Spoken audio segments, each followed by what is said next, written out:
welcome back. And our conversation now shifts gears to talk about a very important topic in this country, and an organization tries to help some of its victims. So we're talking about domestic violence, and one of the places that families are able to turn to when they're trying to escape that situation is Haven House. So I have with me at this time Program Director of Haven House, Mindy Pratt, and the President of the Board of Trustees, Dr. Sharymayne Saunders. Good morning and welcome. Good morning, and thank you for having us. Yeah. Now, ladies, we don't talk enough about domestic violence, and I think that the work that Haven House has been doing for quite some time is an essential part of that conversation. So let's just get a bit of a history as to the work that you do, how long you've been doing it. Right? Yeah. Mindy? Well, we've been established from 1993. We opened doors January 29, 1993. We're the shelter for battered women and children. We offer shelter service, emergency shelter service. Our referrals come from Women's Department or the Domestic Violence Unit from Belize City, all over. We cater countrywide. You know. At this time, we are a collaborative body. The government does not offer this service on its own. While we are a registered NGO, we do a lot of collaboration. In fact, we get our major subvention comes from the government of Belize. Years ago, we would say we're the only one in the country that offers this service, but truthfully, there has been some other partners, and we say partners because this type of work has to be generating its efforts through partnerships. So our partnerships range, I believe there's Mary House of Hope, and then there's the Pachacan Women. Sadly though, some of these entities have not been able to survive for the duration of time that we are still standing. And it's sad because even through our partnerships, the funding just doesn't come in. It doesn't come in. I think there's still this taboo or myth that domestic violence only affects the lower economic class of persons, when that is not necessarily true. In truth, it does affect the major aspects of economic. There's a lot of economic attached to it, but it spans across our social statuses, and I think people are still afraid to come and ask for help. You know, I think it's a conundrum that you guys are in, because one, you are a shelter that offers, as you pointed out, emergency care for the victim and their families. So if a woman is running away with her children for safety, she will go to Haven House. But that also means, for safety purposes, that you work very much under the radar. But if you're under the radar, people don't know, and then they don't always offer the type of assistance that you'd like. So this is a great opportunity for us to find out just how much the need for a shelter, or how much demand there is for a shelter. You take in large families, small families. Are you typically full to capacity? What is the demand on Haven House at this time? Typically, we can handle at least 4 families, but bear in mind though, a typical family that we may think is a mother with maybe 2 or 3 children, that's not necessarily what we are faced with when we have these situations, and we can't necessarily turn them back. Yes, in truth, there's a filter process because there's referral coming from the Human Development, Women's Department, and from the Domestic Violence Unit. But it's now the dynamics of our society has changed drastically. We are seeing a large referral process that involves human trafficking, and our facilities was not designed to accommodate that, but that doesn't mean we cannot try to make some amendments to accommodate that.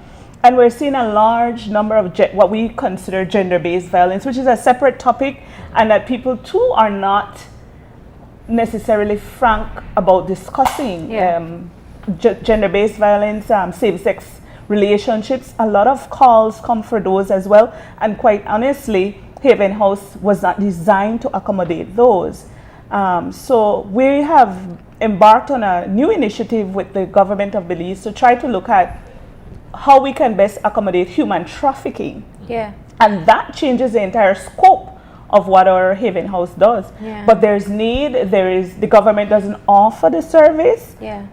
And like I always tell my board members, once domestic violence is laced with anything else, if it's tied to human trafficking, funds will come. If it's tied to HIV, that used to be the sexy word, funds came. But when you straightforward put domestic violence on the table, the taboo just says, no, we're not going to fund. Now, Haven House provides a sort of solace, if I may, for victims, as you've mentioned.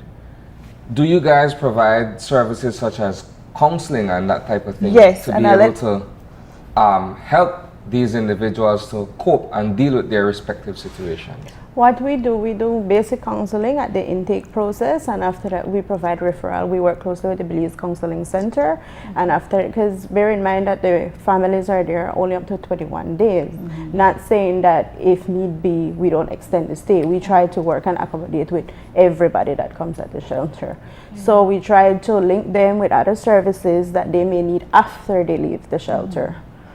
Yeah, for example, we had for some years, we had a transition home, which once the resident exceeded their 21 days welcome, they were able to stay at another location, not the one that you are aware of.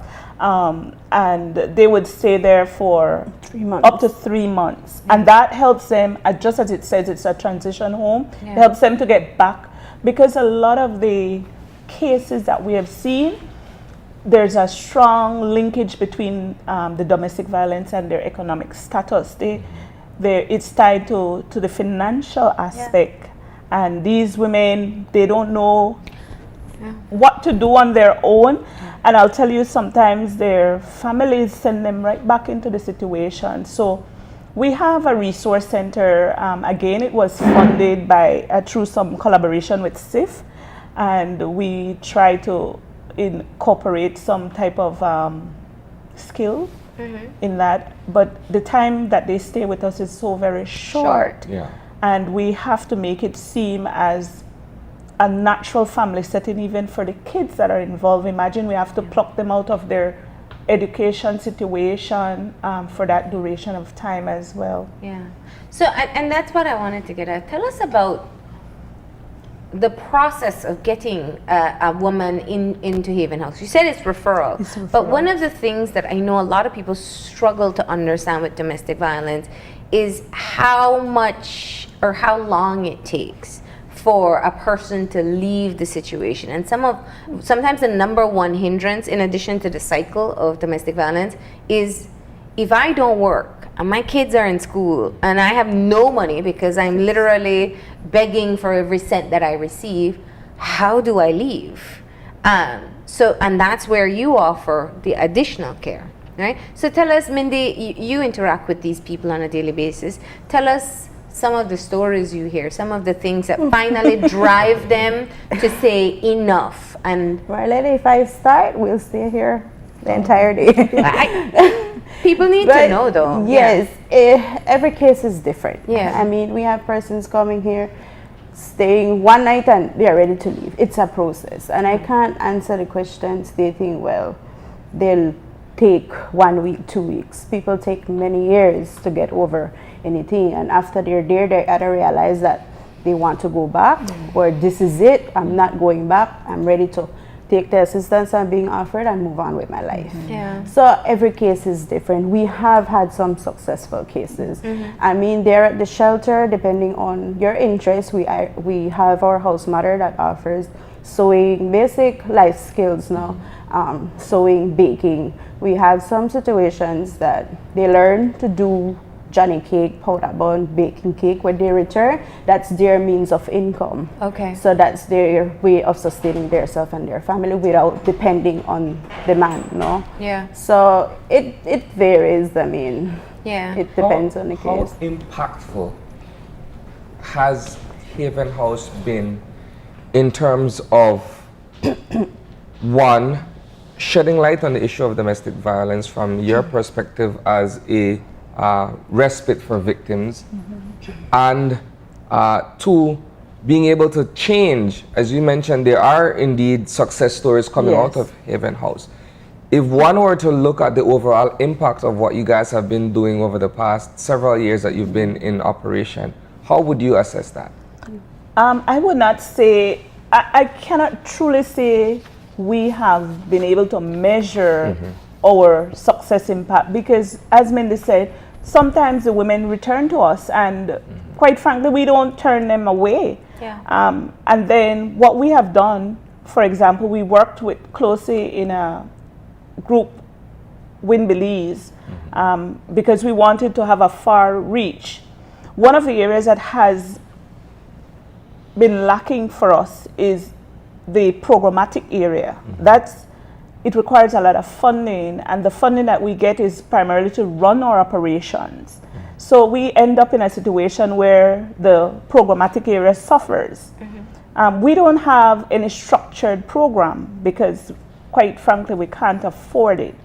So we're in a situation where the only way we can really say we've impacted it, and we can't even count the numbers, because if I tell you we've served over 1,250 persons, but that still doesn't say anything.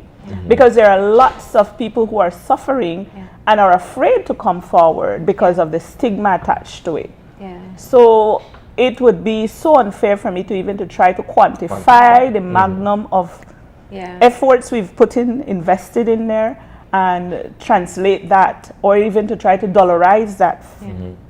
But and I said before, it is an essential service that you offer, because if you will tell a family or a victim, domestic violence victim, get out before it's too late, their question is where. And so far you have been responding to that call. Let me just, before we move into your walk, because I want you to talk about that. That's obviously a part of your fundraising. Outside of the walk, what are some of the ways that people can support your institution, and how do they support it? How can they get to you? This year, we've managed as a board to sit down and really strategize on how we want to make do with the very little that we have. So we establish a one-year calendar of activities, and every month or every 2 months, because we have a full volunteer board for the last couple of years, it's been strictly volunteers who serve on the board. So we recently had an activity called the Denim Day, and it was well promoted. We need to do some more because we can go out to the districts. We're now really centralized here in Belize, but we managed to raise a lot of funds. I think a little under $5,000, if not to exaggerate the amount. And it was basically raising awareness while fundraising, just as our color run will do, while we're telling people, give us a little donation. It was $2 to put on jeans. Most of the corporate social responsibility rests with them, but they saw making a stand, taking selfies and posting. That's the best way we can raise awareness without, it didn't cost us, you know. People took their selfies and said, we're standing up against domestic violence.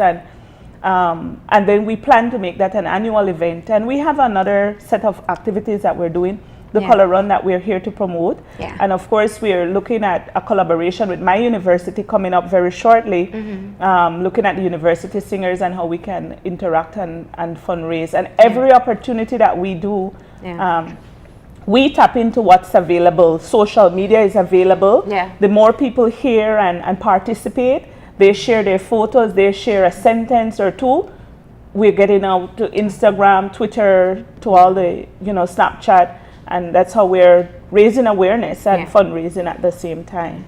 So let's talk about the color run. It's going to be this Saturday, and it is a fundraising exercise, but it's also an awareness exercise. Yes, raising awareness and raising funds. So tell us about the details of it. Okay, well, on Saturday, June 10th, we'll be leaving from BTL Park at 5:30 in the morning. We're asking persons to register beforehand. We have a registration form. The $25 includes our t-shirt, beautiful t-shirt, The route will be from BTL Park all the way down Princess Margaret Drive. We'll be turning around right by Carl Hirschner and back to BTL Park. Along the way, we'll have music and you'll be tossed with color powder. All right. So it will be Hence fun. the color run Color slash run. walk if you want to walk. Yeah. So we chose 2 colors, Yeah. purple for domestic violence and orange for women Domestic domestic violence. violence, Gender-based gender-based violence. So on one route going, you will be doused with the purple, and then on the other route. And we say walk or run. I have to participate and I can't run. So we decided to dub it walk or run because we recognize that the participation is what is important. It's raising awareness. It's not about, I know we'll encounter people like myself say, I can't run to save my life. I can't run to save my life. But we want to encourage people to come out. And as Ms. Nis says, the package includes the t-shirt. You're fully along the route. You will be given drinks and kept hydrated all throughout the route. We have stations. And we have had great sponsorship. So it's all sponsored. And I just want an opportunity to share these sponsors. BTL, BEL, to help me out. Social Security, Belize, Bowen and Bowen, Atlantic Bank. Yes, those are our major sponsors that has helped us to make this event a reality. Now we're typically Belizeans like to wait for the very, very last minute. And we're hoping that we could get a better feel of numbers. We are hoping for 250 participants. We've extended to high schools because we believe that it starts early. We need to make awareness start from a very early age. So the high school participants will be charged only $10 or $15. $15. So, but we're looking at 250 corporate citizens to join in this effort, and we're hoping you can register by Wednesday or Thursday morning, the latest, so that we can get a better feel of numbers. And how can people register? Well, for the high schools, we have taken the registration form so that students can register at the high school. You can contact us via Facebook, send us a message, and then we'll email you the registration form, and the $25 can be deposited into our account, and we'll deliver the t-shirts. Or you can call me at 630-4839, and we can arrange as to how I could give you the registration form and also at the same time give you t-shirts. Or send us an email at havenhouseshelter@gmail.com. I think they had the BFLA. Yes, BFLA. You can visit BFLA at the Mercy Lane, the head office, and ask for Miss Sheena Gentle. She has registration forms also. I will be at the Downtown Plaza today at 3:30 up to 5 p.m. with registration forms, taking anybody who would like to register. I'll be out there this evening. And for the final last minute persons, we will have registration. It will be very early in the morning of the walk. So we are hoping that we can be out there between 4:30 and 5 a.m. And get people, because we really need your support. We need. I mean, you don't want to turn away any additional No, we're not turning anybody away. But obviously, you'd prefer early registration. Yes, so you get your perfect fitted T-shirt, and then there's not a rush. And you can be able to participate and know that you stood up for domestic violence. So. Once again, the registration fee is $25 regular, but if you're a student, it's $15. And that money goes towards the support that you offer to victims of domestic violence and their family. That's right. Do you also take in-kind donations if somebody wants to just give cash otherwise, or clothing or food, or what are some of the regular needs? Or constant regular needs, we have like a pantry donation. Oh, I forgot we had a toilet drive as well. And we're thinking about continuing that toilet drive. And it's basically because we deal with women and children, things like toilet tissue, feminine hygiene products, you can donate those. When we do the drive, we usually leave a box and organize it in a way that there's a pick up and drop off. But those are constant needs. We have churches who donate their Sunday collection to us. And so that's another way you could make a recommendation that their Sunday collection, out of the 52 Sundays, one donated to Haven House. Groceries, That's a constant need as well. Clothing. Clothes. Children, yes. clothing, We yeah. Because have a when they high run, demand they of- don't have time to take anything. Yeah, with so them. summer is coming. If you didn't do your spring cleaning, you're doing your summer clean before you go away to shop. Yeah. We suggest you, and again, you can contact Mindy at the number she gave you, Yeah. or online, and we will find somebody to come and pick them up. All right. Well, thank you all for stopping in. That's definitely going to be a fundraising awareness activity, but it will be definitely fun. The color, walk, and run. It's a 5K from BTL to Carl Huchner and back. And you can go at whatever pace you're comfortable at. Just be sure to pay that registration fee so that they can get the assistance that they need. Thank you, ladies, for coming in and telling us about the work that you do, and best of luck on Saturday. Thank you. Thank too. you. All right. We're going to go ahead and take a break, and when we come back, we'll have our wrap up, so stay tuned.